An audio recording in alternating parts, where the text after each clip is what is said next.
I think Obama is not going to help at all because people just go along with that more than they were going along with Bush. And he has basically the same project. But after 8 years of demonstrating, we did have some progress. We got Obama elected. And That's he was not progress. But he was elected on a platform of ending the war in Iraq. He wasn't.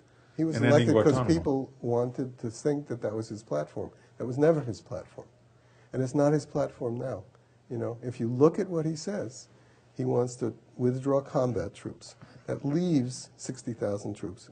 Going to put them in new roles. That means you relabel them.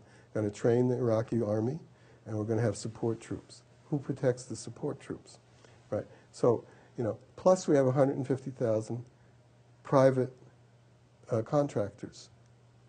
Incredible killers there. Doesn't say anything about that. He's not withdrawing those. Right. So Iraq is going to be occupied by U.S. military, U.S.-based military force for the foreseeable future. And, you know, and then he's constantly backstepping about, well, you know, we have to consider the situation on the ground, not to mention hiring the same personnel as Bush had, right? That's outrageous, completely outrageous. So there's no change. Plus, he wants to invade, you know, to surge in Afghanistan. Plus, he has threatened Pakistan. Plus, he stands solidly behind Israel. Plus, he wants to have 100,000 more troops. We don't have enough troops. We need 100,000 more troops. And we need to up the defense budget to pay for 100,000 more troops and their support. Give me a break. What's in it for the anti-war movement? Nothing. It's hard for me to understand how a man like the man that grew up as he did with Reverend Wright as his pastor and that wrote the Audacity of Hope, I read his book, how he can take the positions he's now taking. It's almost a Faustian situation, don't you think? I'm not sure. I have to think that one over. But the fact is that people who rise quickly or even slowly in the power structure adopt the values and practices of that power structure, right? That someone should go from nothing, completely unknown, to in 4 years to become the President of the United States, he didn't do that. That was done, right? The people in power looked at the Bush project, saw it failing, saw the capacity of the United States to command respect and cooperation throughout the world to be diminishing, and said, okay, we need a new person, a new face, a new style to do this, to do our project.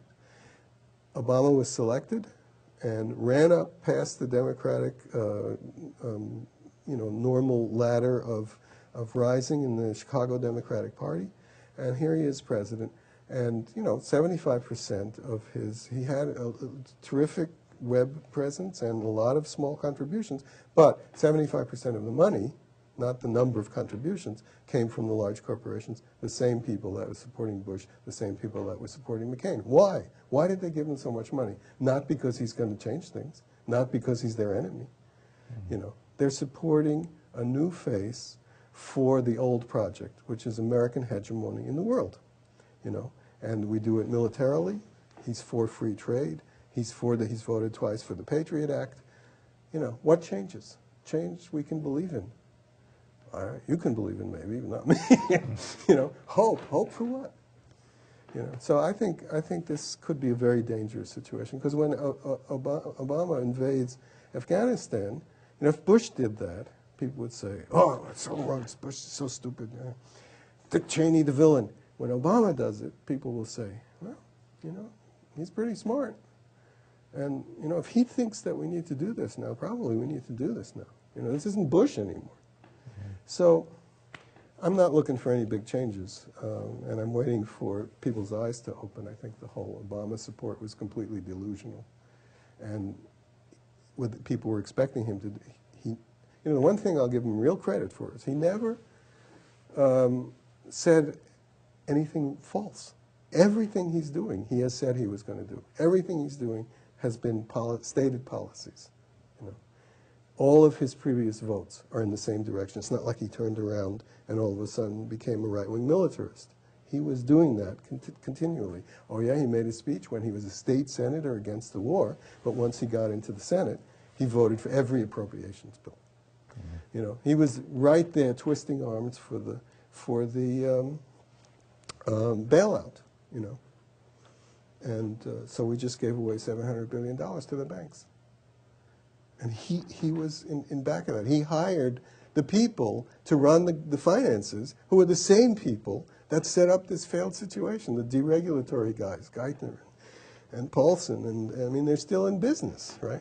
And now he wants to give away another $800 billion. Right, I understand. So, you know, who are his friends? Who is he prioritizing? Not us. He's against single-payer health care. We've got to have the insurance companies in there. We've got to have big pharma in there. We can't have national health care. We're not ready for it. Well, if Obama says so, we must not be ready for it. Well, that's what I mean. It's a Faustian bargain, because in order to get where he's gotten, he's had to sell his soul to the well, that the postulates corporations. that his soul is different. We don't know. I mean, he's an ambitious politician. There was a great article, I think, back in last April, in the New Yorker, looking at his development, his rise through Chicago politics. The guy's a politician, and he saw a route for power. He identified it.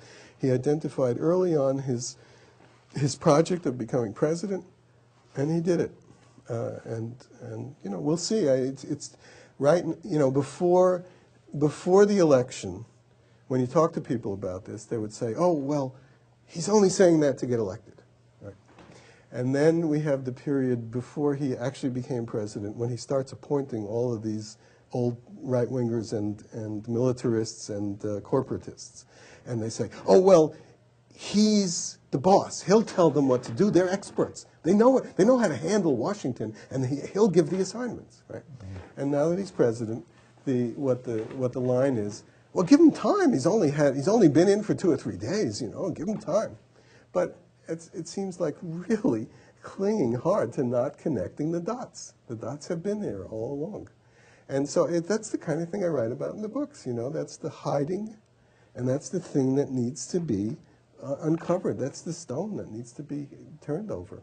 So and I've sort of been watching it, not in any. I don't figure I'm going to write a novel about Obama, but I think that Obama illustrates a lot of these themes that I write about.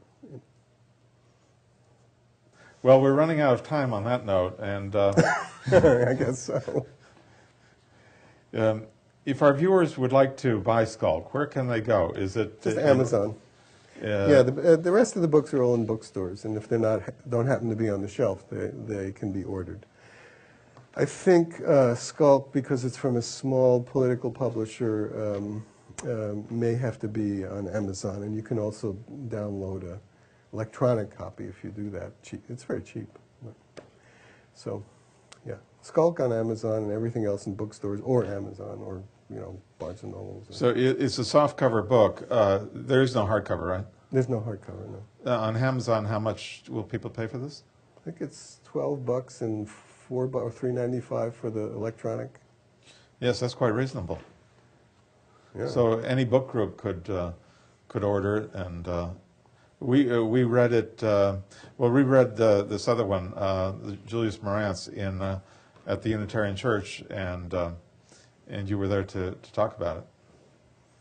Yeah, I love actually coming to book groups that have read the books, because I always learn something about the books. Like I just learned that chapter 3 in Julius Marantz wasn't important enough for you to know what was going on in the whole rest of the book. Well, I did read it. I read the whole thing, but I didn't remember that part of it. Well, okay, it's probably not going to get rewritten, but I do ask you to go back and see what Gecko is. I will. I believe that you also have a website. Would you like to give us the address of your website? Sure. It's an interesting website because you can also read chapters that are cut out of the books, and it's the orphans section of the website. But it's web.mac.com. And that's printed at the bottom of the screen here. Oh, is it really? Okay, web.mac.com/mestrin. And I think it's a rather pretty, not very, technically snazzy, but pretty informative site. Well, Mark, it's been very interesting talking Thank with you. Yeah. I hope we can do it again. Okay. And that's all for this month. I will be back next month for another edition of Vermont Today. Well, see you then.